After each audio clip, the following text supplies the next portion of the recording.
Big time news into Texas Tech football as the Red Raiders have landed one of the top three cornerbacks in this transfer portal cycle in Mississippi State DB Brice Pollock. In today's video, we'll discuss his skill set, what he's bringing to the 806, and much, much more.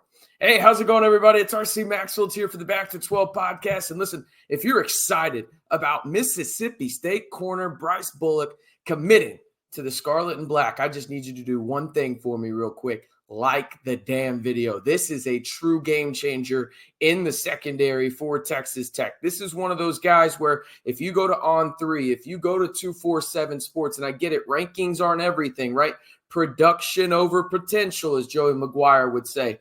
He's got both here, okay? Does BP, okay? We're going to talk about his stats here in a second, but this guy is ranked as a top 5 at worst corner in this transfer portal cycle, okay? So if you're excited about that, I just want you to do one thing for me. Like the damn video. All right, let's jump into it.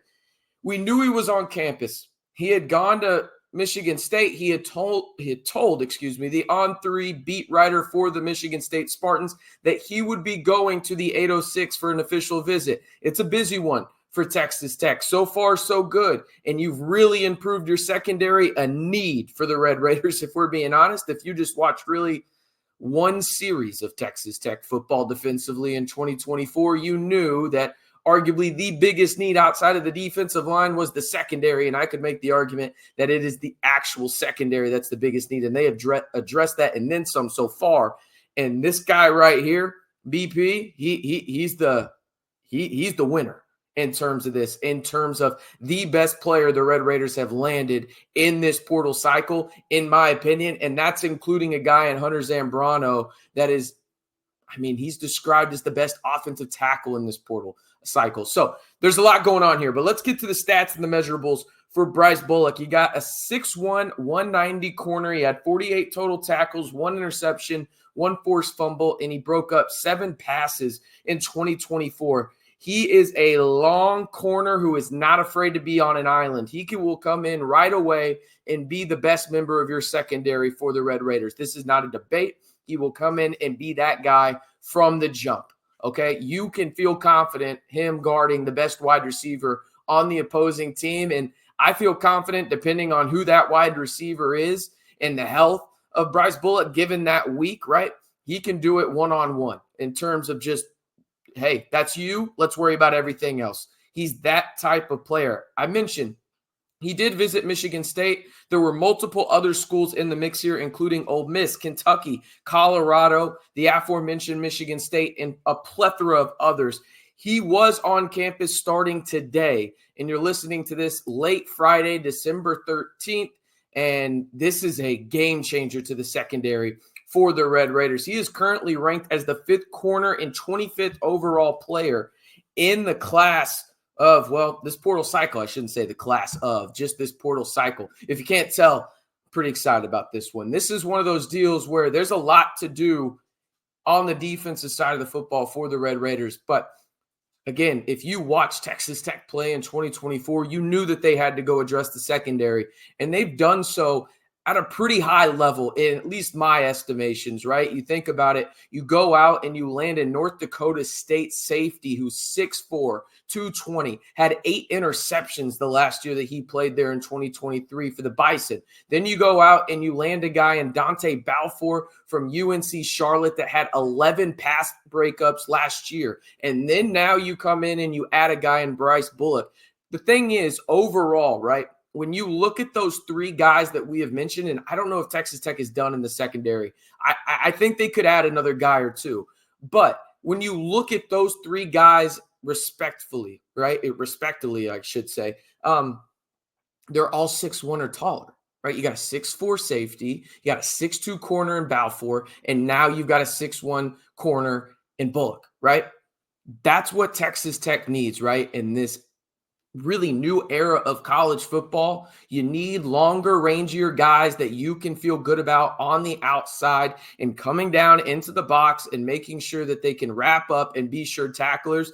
And the three guys that they have so far in this portal cycle from the defensive side have all been in the secondary. They're really good tacklers, and also they're kind of ball hawks. They know how to make the play on the ball, and not all corners know how to do that, but these three guys do. And man, I'm excited about this one just because, again, he's an immediate impact corner, guys. I don't know any other way to say it outside of this guy is one of those ones where you put him in the secondary alongside a Mohorn, alongside a Balfour, alongside, a Brendan Jordan, right? Like so on and so forth. The talent level is there for Texas Tech in terms of some of the young guys that they have returning. But now you go out and you get three guys that have experience at a high level, two of them in Balfour and Wisnowski in terms of their older guys going into their fifth year of college football. And then you got Balfour, who has proven in the SEC, albeit on a bad Mississippi State team, he was one of the bright spots. Go watch the film. He pops on tape, okay? He is experienced in the SEC, comes in, he has that relationship with Darcel McBath. That's probably the key indicator right there in terms of Texas Tech landing him. And now you're starting to feel some type of way about this Texas Tech secondary. Because again, I'm not trying to get the Kool-Aid flowing early on. Again, we're not even into the new year. They haven't even played their bowl yet. We're 2 weeks away from the bowl game. We're looking so far in advance. We're talking about a new year and 9 months away, right? But in terms of the personnel and the type of personnel that they have pinpointed in the portal, I don't know how you can be upset with what Joey McGuire and crew have done so far in the portal, most notably in the secondary, as they land their third portal commitment so far in the secondary to the Red Raiders, this time in Mississippi State corner, Brice Pollock, again, a guy that stands 6'1", 48 total tackles last year, 1 interception, 1 forced fumble, 7 passes broken up. That's just in 2024. You can put him on an island. Mississippi State did it last year, and he thrived in that role on a really bad team, I might add. But he was not the bad spot. He was actually the bright spot for the Bulldogs in a lot of ways. Again, had offers from Ole Miss, Kentucky, Michigan State, Colorado. The list goes on and on.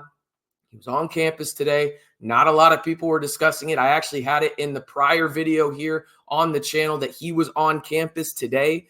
And instead, he's not leaving without that commitment. He will be wearing the scarlet and black in 2025 as the Red Raiders land one of the top 5 corners in this portal cycle and a top 25 player overall in Mississippi State corner, Brice Pollock.